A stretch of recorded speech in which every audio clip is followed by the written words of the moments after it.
स्वागत है आपका हमारे आज के ब्लॉग में। तो दोस्तों, हम आपको सुनाएंगे आज के ब्लॉग में समर और गुनगुन की कहानी। तो गाइस, आपने जो कि पिछला देख लिया है तो उसके लिए हम धन्यवाद करते हैं, तहे दिल से धन्यवाद करते हैं। और यूट्यूब भाई को भी तहे दिल से धन्यवाद करते हैं, ज़्यादा से ज़्यादा इम्प्रेशन भेजने के लिए बहुत बहुत धन्यवाद। तो दोस्तों, चलिए चलते हैं कहानी की ओर। तो गाइस, जैसे कि कल कहा था, कल अंकुश ने कहा था कि मुझे मेरी गुनगुन चाहिए, तब आपकी बेटी दूंगा। दोस्तों, आज वो लेकर आ गए हैं। तो गुनगुन पूछती है कि पापा जी क्या हुआ, आप ऐसे क्यों बोल रहे हैं, ऐसा क्यों कर रहे हैं, मुझे आप लेकर गए थे और आप अब छुड़ा कर लाए हैं। पहले मेरे नाम FIR दर्ज कराई थी कि मेरी बेटी को मारती थी, कूटती थी, पीटती थी। तो दोस्तों, वो कहते हैं बेटा कुछ बात नहीं, बच्चा तू चल, तू ठीक है ना। तो वो कहती पापा जी मैं बिल्कुल ठीक हूँ, पर मुझे लगता है आप सही नहीं हैं। बोले बेटा मैं बिल्कुल ओके हूँ, बस यूं ही थोड़ा सा तबीयत खराब है।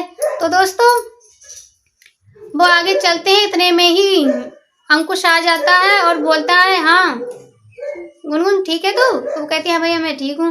बोले इसे कोई परेशानी तो नहीं हुई। तो वो कहता पूछ ले। तो कहता है अंकुश कि तुम क्या बोल रहे थे, इससे क्या बोल रहे थे। तो वो कहते हैं मैंने कुछ नहीं बोला, तुझे यकीन नहीं होता तो एक बार पूछ ले।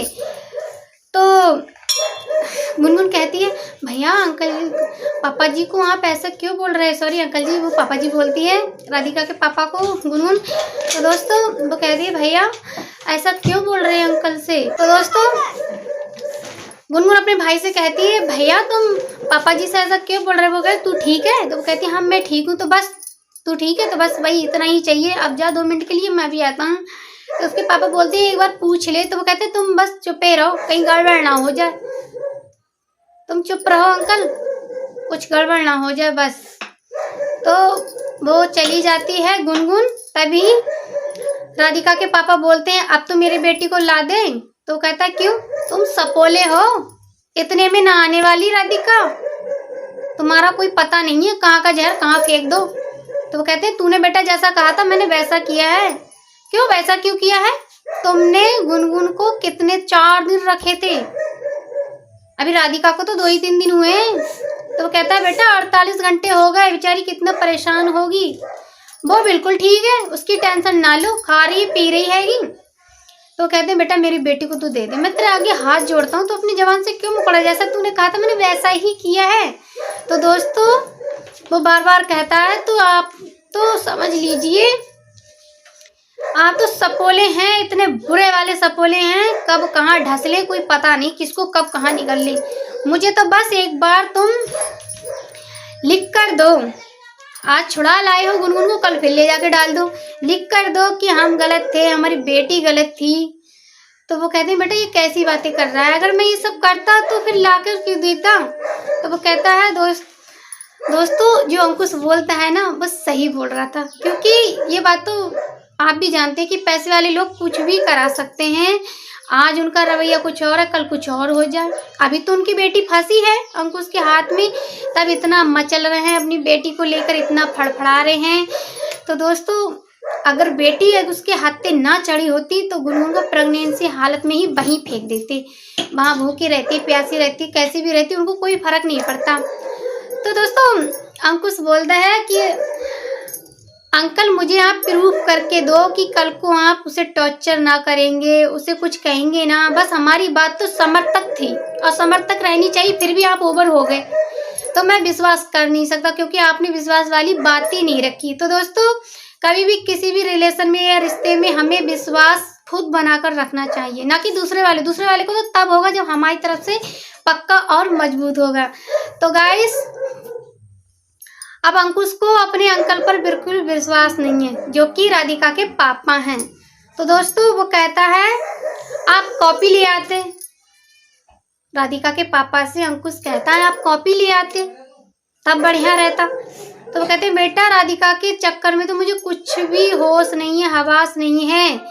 तो वो कहता है यही तो बात है अंकल जी, अभी तो राधिका के चक्कर में आप सब कुछ कर सकते हैं, अगर आपसे कहो लेटरिन साफ करो लेटरिन भी साफ कर सकते हैं, लेकिन राधिका के आते ही आप तो बई वाले हो जाएंगे, अकड़ालू, आपका रवैया बोलचाल व्यवहार सब बदल जाएगा। इसीलिए तो मैं चाहता हूँ कि गुनगुन के बारे में आप लिख दो कि कल को हम इस घर से ना निकालेंगे, उसे टॉर्चर ना करेंगे और ना ही तुम्हारी बेटी। हम गलत थे, हमारी बेटी गलत थी।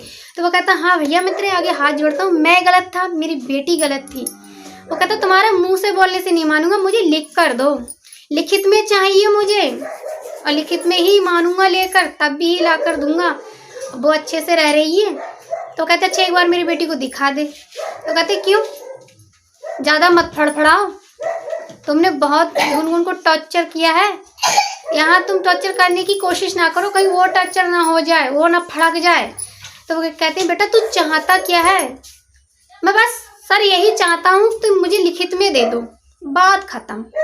तो कहते हैं अच्छा चल मैं तुझे लिखित में देता हूँ, लेकिन इतने में ही राधिका के पापा थोड़े उतावले होकर बोलते हैं मैं तुझे लिखित में देता हूँ, लेकिन कल को मेरी बेटी चाहिए, मुकर ना जाइयो।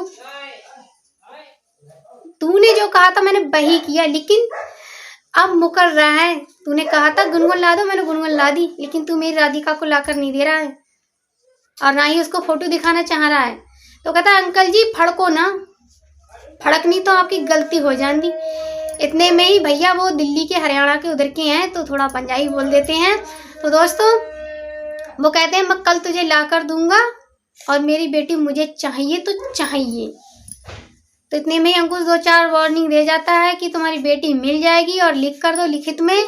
तो दोस्तों हमेशा याद रखें, टेढ़े मेढ़े रिश्तों में अपनी ना तो बेटी दे, ना भांजी दे, ना बहन दे, क्योंकि एक बार तो रो लेना वो बहुत ही बढ़िया होता है, लेकिन बार बार का रोना वो बहुत ही ज़्यादा बुरा होता है। इंसान का खाना पीना कारोबार सब ठप हो जाता है। उसी बात को ही लेकर रात की नींद दिन का चैन हराम हो जाता है। तो दोस्तों जब भी कहीं कोई भी रिश्ता करें तो छानबीन कर ही करें, क्योंकि बेटियां बहुत ही ज़्यादा नाजुक चीज़ होती हैं और आप तो जानते ही हैं बेटी बाप की जान होती है। तो दोस्तों आज राधिका के पापा को पता चला कि बच्चे का दुख क्या होता है, तभी वो बोलते हैं बच्चा तू बदल ना जाना। वो कहता मुझे बेटा और बच्चा मत कहो, मैं बच्चा नहीं हूँ अंकल जी और ना ही बेटा हूँ, आपके मुंह से तो सूट ही नहीं कर रहा। तो वो कहता है कि चल कोई बात नहीं बेटा, तू जो बोलेगा मैं वही करूँगा, मैं तुझसे यही बोलता हूँ, मगर मैं बदलूँगा, मैं नहीं बदल रहा ना बदलूंगा, लेकिन तुम मत बदल जाना कल को। तो कहते हैं हाँ चलो छुट्टी हो रही, तुम अपनी गैल निकलो, मैं अपनी गैल निकलता हूँ। तो वो कहता है कि अच्छा अंकल मैं जाता हूँ, लेकिन पक्का याद रखना मुझे लिखित में चाहिए सब कुछ, आपका तो कोई पता नहीं कब का मारा कब कहाँ धंस लो। तो दोस्तों अंकुश चला जाता है। राधिका के पापा बड़े उदास होकर कहते हैं कि कल को मुझे इतना काम करना है तो करना है, मुझे अपनी बेटी के बगैर समझो जान अगलटकी में पड़ी है। तो गाइस अब राधिका के पापा लिखित रूप में उसे लिखने की और पेपर बनाने की तैयारी कर रहे हैं और हम भी चलते हैं अपनी काम धाम की तैयारी करने। आज का ब्लॉग यहीं तक, और मेरी वीडियो पर बने रहिए, ज़्यादा से ज़्यादा लाइक कीजिए, शेयर कीजिए, सब्सक्राइब कीजिए। अगर नए हैं तो बेल आइकन घंटी जरूर प्रेस करें और छोटा सा एक कमेंट करें कि कल अंकुश बदल जाएगा कि नहीं, या फिर वो राधिका को लाकर देगा या नहीं, पेपर लेने के बाद में बदल जाएगा, क्या होगा क्या नहीं। तो बस वीडियो देखने के लिए धन्यवाद, ज़्यादा से ज़्यादा धन्यवाद करते हैं। और मेरा कल का जो ब्लॉग है उस पर भी एक बार नज़र डालिए और मेरी जो रीलें हैं उसको भी एक बार देखिए। वीडियो देखने धन्यवाद, मिलते हैं नेक्स्ट ब्लॉग में, तब तक के लिए टाटा बाय बाय। एक प्यारा सा अपने माइंड से कमेंट जरूर करें कि आखिर इस कहानी का क्या मोड़ होगा।